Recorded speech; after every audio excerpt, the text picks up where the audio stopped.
तर बंडखोर खासदारांना काळं फासणाऱ्यांना 51,000चं बक्षीस देणार। हिंगोलीचे शिवसेनेचे जिल्हाप्रमुख संदेश देशमुख यांनी ही घोषणा केली आहे। बंडखोरांना धडा शिकवण्यासाठी हे बक्षीस जाहीर केल्याचे संदेश देशमुख यांनी म्हटलंय।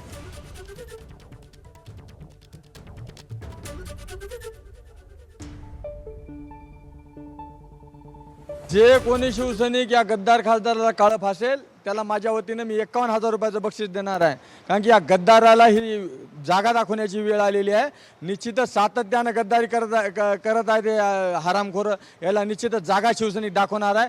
मोठ्या संख्येने तुम्ही पाहत असाल की शिवसैनिक येत आहेत आणि मी शिवसैनिकाला आव्हान करत आहे की जो कोणी या 6 गद्दारापैकी कोणत्याही गद्दाराला काळं फासेल त्याला माझ्या वतीनं हिंगोली जिल्हा शिवसेनेच्या वतीनं 51,000 रुपयाचं बक्षीस मी जाहीर करत आहे।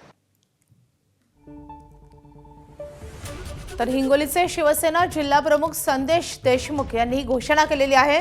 बंडखोरांना धडा शिकवण्यासाठी बक्षीस त्यांनी जाहीर केलेलं आहे।